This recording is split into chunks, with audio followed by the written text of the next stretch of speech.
But before we get to that point where the actual election happens, let's talk about specifically about what's happening with the PDP now. About some days ago, I think Wednesday or so, the 37-man committee that the PDP zoning committee that the PDP set up said they'd reached a decision which they would pass to the NEC. But there have been speculations here and there that their decision is that it should be thrown open, although it hasn't been fully confirmed. Now, how do you see that decision? Because when you were talking before, you said there are better reasons for a president of Igbo extraction. You know, there are more cogent reasons for zoning or microzoning. Now, what about the reasons against it? Where people keep saying this thing that you can't zone what you don't have. You have to have power before you can zone it. And then when you want to get power, some zones might not be a better place to collect that power. What do you make of that rhetoric that the Southeasterners don't have that clout yet? Convenience, right? When it is convenient, we accept a certain logic. When it is not convenient, we discard it and make other arguments to counter and then justify our own selfish positions. In 2014, in 2014, a group left the PDP. They called themselves the New PDP. Amongst that group, we had 5 governors. Chibika Amaechi was one, governor of Rivers State then. Yes. Alhaji Musa Rabi Ukwankwaso was another, governor of Kano then. And others, Gombe and 2 or 3 others. I think Kwara was also part of it. Kwara governor was part of it. At the end of the day, they joined the 3 or more other legacy blocks, political blocks, to form the All Progressives Congress, APC. Why did they leave the PDP? They left the PDP because of zoning. They believed that zoning required that power should move north in 2015. But good Lord Jonathan insisted on running. And in fact got the party to print only one presidential nomination form. That's the first time that is happening in Nigeria. Jonathan was the only person that got the form because there was no other form. So he muscled himself into it. That angered men like Obasanjo and others who had an understanding with him that he would complete Yar'Adua's term as his vice, taking over as required by the Constitution to complete the term. When the president leaves office, the vice completes the balance or the residue of the tenure, right? And then go for another term, which he did, based on an understanding. And the North that was feeling shortchanged that time didn't even want Jonathan to contest in 2011.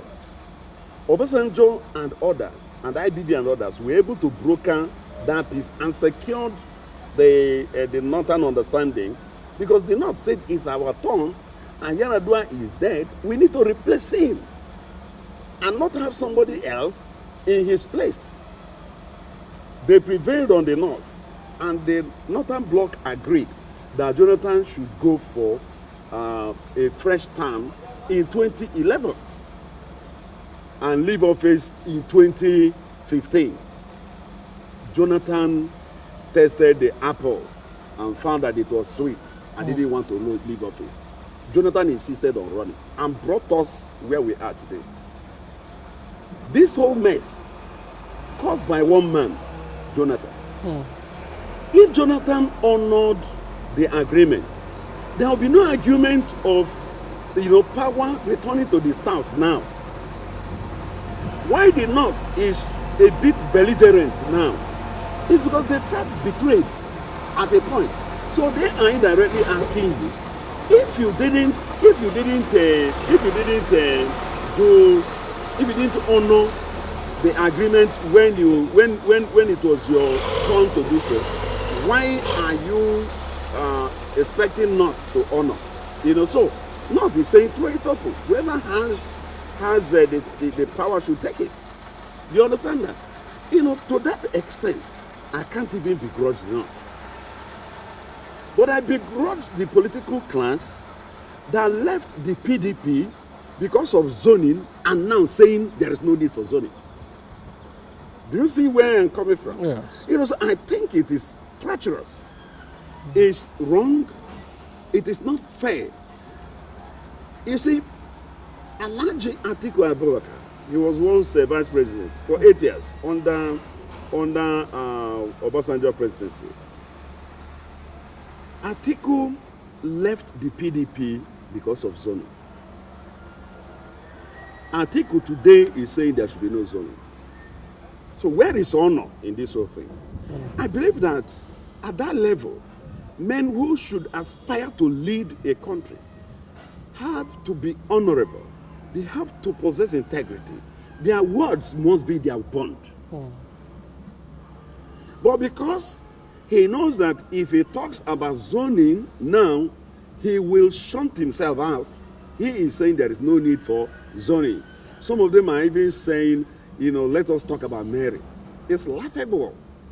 It's laughable when you talk about merit. Are you saying there is any zone in Nigeria where you can't find somebody of merit? Is it really true? Do you want to tell me that somebody like Peter Obi cannot be a president of Nigeria and do a great job of it? I just mentioned one person. Do you understand that? So the issue is not about merit. It's not. It's not about merit because they know that the Southeast has eminently qualified men and women. We can even bring back Ngozi Okonjo-Iweala from World Trade Organization. If they talk about merit in that sense, let them define what they mean by merit. And tell us who is more, meritorious than someone like Peter Obi, Okonjo-Iweala, or even Pius Anyim. Can Atiku stand Ngozi Okonjo-Iweala where it comes to the economy? Do you get what I'm saying? So we can look at that. What's Atiku's antecedent? What is his educational qualification? He was a diploma. That's what Atiku holds. To talk about merit. A diploma. And you are challenging a PhD holder, trained in the best universities, Ivy League universities in the world, and you're talking about merit. It's not about merit because they're not, the people pontificating merit are not better qualified than a dozen men and women I can reel out here if you want from the Southeast alone. So it's not merit. Now, let me bring you to why I say that the political North needs to be a bit more reasonable. They don't need to drag this matter, trying to get a pound of flesh. That they should blame Jonathan and not South. They should blame Jonathan and not Southeast. The people that goaded Jonathan into trying to stay in power, they are not Southeast people. It's essentially men like Edwin Clark. Those were the people that said, look, he's entitled to a second term, let him go for it. But when it comes to national interest, national stability, progress, development, individual qualification comes even secondary. You need to talk about balancing power. Balancing power in Nigeria, when it comes to presidency, producing the president of Nigeria, is not possible to have equity going by one man, one vote. You know why? You have two conditions that must be fulfilled by who would become the president of Nigeria. Two conditions.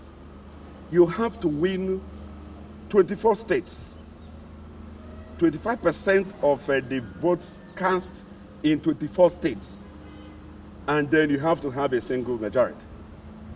These are the two basic extant provisions of the 1999 Constitution as amended that would determine who should be declared the winner of Nigeria. And look at the equation.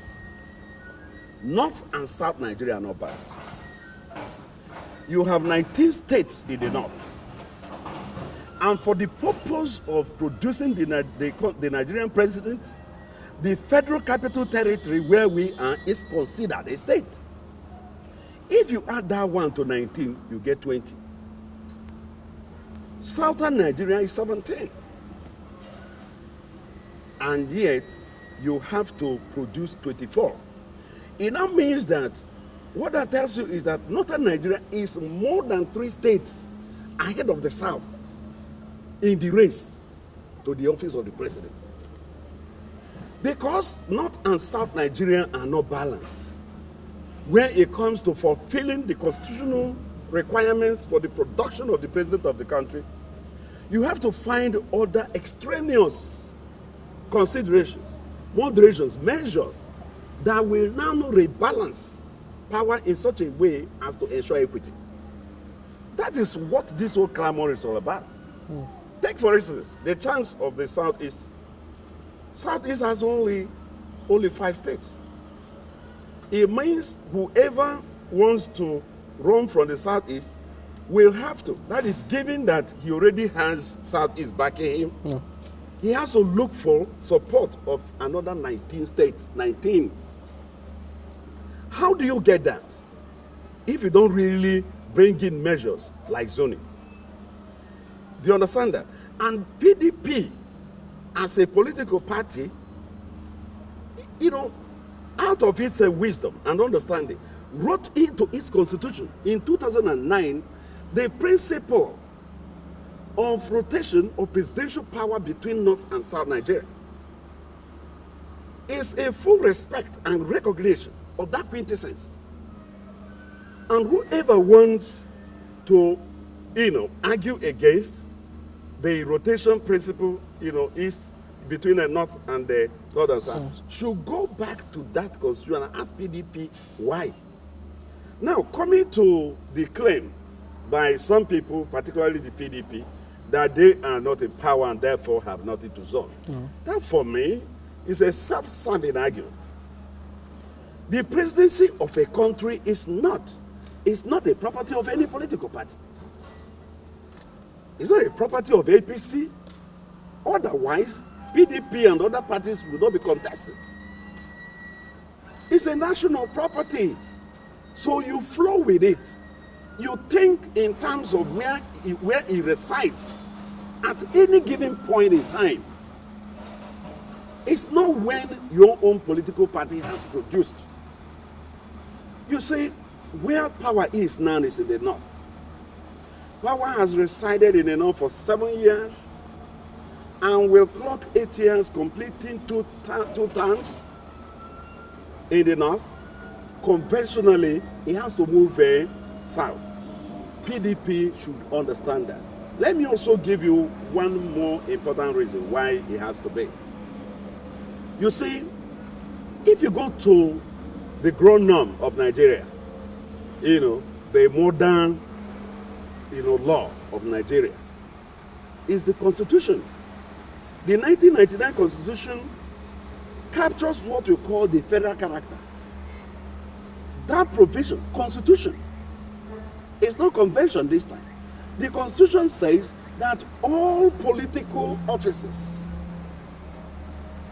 will have to be shared in such a way as to prevent preponderance of one section of the country dominating. The office of the president is political. If it is not, I want to be educated. Otherwise, it's a political office. And the Constitution, in its preponderance, never side with the exception of the office of the president and vice. The Constitution didn't say that. Express mention of one thing is an express exclusion of another.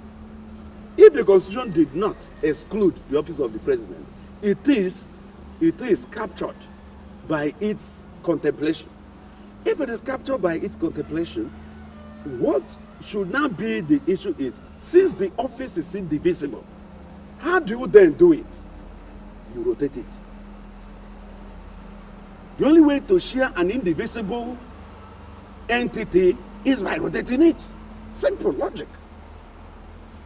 If there is something between you and I that cannot be shared without destroying it. We have to share how to use it. That is what we're talking about. The office of the president is indivisible, and the Nigerian constitution says all political offices must be shared amongst the 6 geopolitical zones, and the office of the president is indivisible. We need to share it as directed, as determined by the constitution, by rotating it between north and south. And where it comes to either north or south, you further rotate it between the zones obtainable in either the northern or southern divide. And in this case, if power moves south, did I say if? Shouldn't be if. When power moves south is when, not if. Power is moving south. That is what is the constitutional requirement. When power moves south in 2023, it will be unthinkable to have the Southwest produce the next president. If we are really thinking in terms of unity development of Nigeria. Why? The current dispensation is only 23 years old, right? Out of 23 years old, Southwest has taken 16 in the presidency, leaving a balance of what? For the rest of the country? 7. Obasanjo was there as president 8 years. Yemi Osinbajo, professor, there 8 years. As vice president, 8 plus 8 is 16, right? So, nobody can talk about the Southwest. If you zone it to the Southwest, it becomes the easiest way for such a political party to lose. PDP or APC, they can try it and see. Do you understand that? They can try it and see, unless they have plans of how to rig such a person into power. But you see, you can win an election, ruling becomes a different thing. You can win a battle and lose the war. Do you understand that? You can have a president, Ahmed Bola Tinubu. It's not impossible. But the capacity to lead after being sworn in is a different issue altogether. Do you understand that? Because you need cooperation of the 5 other geopolitical zones to be able to govern. Leadership is not a one-man show. Leadership is a dyad, is a two-way thing, it's an exchange between followers and leadership. If followers are not prepared, there is nothing any leader can do. That's a fact. And that is why somebody like Soludo in Anambra is starting off trying to address the issue of insecurity. It's an attempt to carry everybody along. But just to cut in there, the issue now, what I really want you to either debunk or explain or one way or another, is that sentiment that the Southeast, their voting power is not enough in some manners. It almost looks as though some persons are depending on tribalism to win elections. You see, I do not think that the Southwest has the capacity to produce more votes than the Southeast. You know why? 70% of Igbos live outside Igbo land. In Lagos, the Igbos in Lagos are up to 30% of Lagos. The Igbos in Abuja are more than 40%. The Igbos in Kano are up to 20%. And this is the way you find the Igbos everywhere, and they vote. So you do not have to rely on the vote you find in the Southeast alone. You have to think holistically about the capacity of the Igbos to generate votes wherever they are within Nigeria. Do you understand that? That is one level of it. And number 2, when they have a stake, they vote more. When they have a stake, if you check when Peter Obi was running as vice president, Do you understand that? Anambra generated more votes than many states in the north. But this wasn't the same when General Ojukwu ran as president. Because they didn't want Ojukwu to become president. You need to understand how the Igbos reason. Ojukwu lost the election under NPP, Nigerian People's Party, when Dr. Nnamdi Azikiwe was their leader and their presidential flag bearer. The Igbos said, join NPP. That is where we are. Ojukwu said, no, the party in the center is NPN, National Party of Nigeria, under the leadership of Augustus Benedict Adisa Akinloye as national chairman and Shehu Shagari as president. So if you understand how things really evolve and you understand the psychology and mentality of the people you're dealing with, you'll be able to predict them better. In fact, Igbos follow a single track when they want to vote. Do you understand that? If they say they have a stake, the only way Igbos will not vote is if you bring out the wrong Igbo. Let me tell you, there is an Igbo man you will bring out to represent the Igbos or the Southeast in 2023. 90% of Igbos will vote against him. I don't want to mention names. We know those who will represent us. Do you understand that? And we also know those who will not represent us. And we will not allow those who we don't want to represent us because they will not represent us well. Do you understand that? So do not fear about an Igbo, a true, genuine Igbo man, right? Loved by his people, being given the presidential ticket of PDP or APC or both. Do you understand that?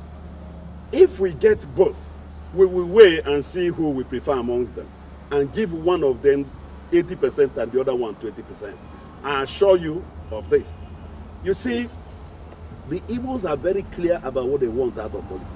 If they don't want you, they don't want you. Buhari has contested for a record 4 times. Igbos said, we will not vote for you. And they didn't. Twice, Buhari chose Igbo vice presidential running mates in the person of Chubo Kadibo. Igbos didn't vote for them, even when Chubo Kadibo was there. He chose Ahamba. Igbos still didn't vote for them, even when he chose the senior advocate of Nigeria. So we know what we want. It's very simple. And I assure you that if you are able to pick an Igbo man who has integrity, as a social psychologist who has a bias in leadership and power, I tell you for free, no matter all the leadership qualities anybody present before you, look diligently. If you cannot find integrity, run away. Anything about leadership, about common good, that is not anchored on integrity will ultimately collapse. All these rogues who have stolen the people blind, parading themselves as prospective presidential candidates from Southeast or from anywhere, make sure they don't get in there. Use all you can to ensure they don't get in there. Any man without integrity is a disaster where it comes to leadership. It's a disaster waiting to happen. Once you see leadership, once you see integrity, the next thing you look for is competence. You don't give what you don't have. Competence. When we talk about competence, we're talking about capacity. We are talking about somebody who has vision, who has a sense of mission, who has the wherewithal. Somebody who has a mind of his own. You don't need to be an expert in everything, but you must be knowledgeable in almost everything to be able to discern good advice. A man with integrity with basic knowledge, the passion to really deliver, will look for the best of hands anywhere he can find one. That was what IBB did as a military president. He brought in the best brains in Nigeria and delivered. IBB would have passed as the greatest president Nigeria has produced if IBB had handed over to Abiola. In fact, Nigerians would have gone crawling, begging IBB to come back as a civilian president after 8 years. He chose to betray the country and go with Abacha. Friendship. You sacrificed your nation for friendship. That's the kind of leaders we have. All right, now let's just. Do you understand that? Yeah. So you don't need to. Once you have an Igbo of integrity, please look carefully. An Igbo of integrity. Any rogue is a rogue anywhere. He will only become a bigger rogue if he becomes the president. Bear this in mind. So don't think that he will change when he becomes the president. He can only become worse. Because now he has access to more money. Any person that has any issue with EFCC, for example, my brother, that's a red flag. It does not matter whether the person has been convicted in court or not. Once there is a prima facie evidence, because EFCC is not supposed to go to court unless there is a prima facie evidence case built against the person. What the police would call IFR, a first information report. Do you understand that? If you have that established against somebody, until the person discharges that problem, do not give the person power, especially the presidency of the country. And incidentally, we have a great majority of them, their files are in EFCC, ICPC, and in the Nigerian courts. But luckily, we still have a few who do not have anything to do with the EFCC. Those who have been there before. Like somebody like Peter Obi, he's been there, the governor for 8 years. He left power 8 years ago. I think that is time enough for EFCC to have dug up enough debt against him, right? If they haven't, I will take it. I'll take it that they have nothing against him until they prove me otherwise. So he's somebody. Do you understand that? That I can think of, for now. And if you look, you can also find whoever has a case with the EFCC has to discharge that case before we can trust him with public good, governance, our collective destiny and future. All right, I have to cut in here now. A little bit out of time. So just to end it, you said something interesting before about how the political class wanted Ekweme, and just about around 2-3 days to the time, things changed. And that has been a sentiment we've seen, come in this current democratic dispensation, where people will say today now that the person who's going to be president of Nigeria has not even declared, that we don't know. The person will just come at the last moment. Now, how do you respond to that? It's just to end it, how do you see that happening this time around? Well, for me, those who will be president under the platform of the PDP, as far as I am concerned, they have purchased their forms. Do you understand that? I've looked around, I don't know who else has not picked his form. We are waiting for APC to open their own sales. Do you understand that? And within a week, those who would contest under APC that are viable enough will be known. One thing I know is that who will be or become the president of Nigeria in 2023 should be somebody known to you and I already.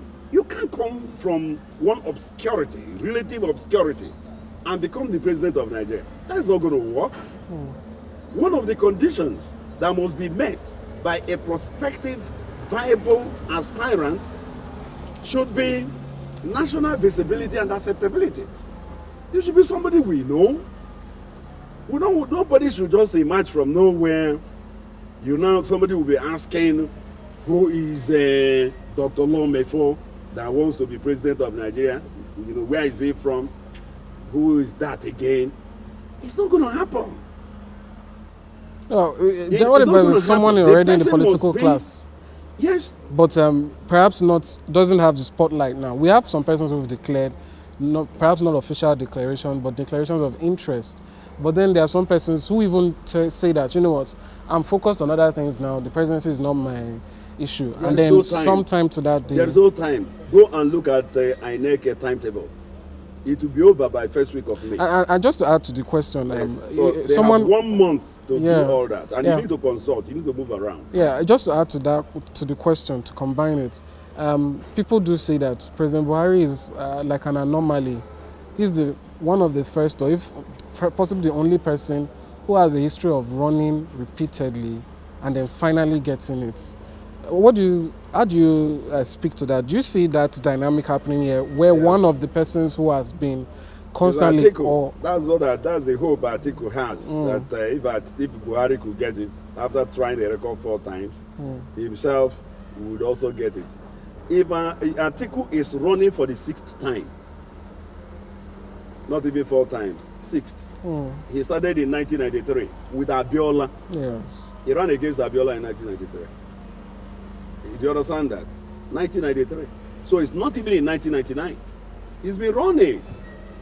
There's a piece I did, about Atiku and his perennial presidential ambition, right? And I chronicled, why he has repeatedly failed. And I don't see him succeeding. Because if you check the coalition going on at the moment, the governors don't seem to favor Atiku. If you see, a number of governors are running. They have already picked their funds. In the north alone, you have Tambua, you have Bala Mohamed Obochi. They are running. You have Wike. They have all picked funds. And I believe in a matter of days, Okowa of Delta may also pick fund. So these governors are not really disposed to Atiku. You know why I say so? The indicator or the indication emerged yesterday. They had a meeting. Wike had a meeting with presidential aspirants from the north. Atiku shunned the meeting. That doesn't show he's on the same page with them. Do you understand that? But in politics, anything can happen.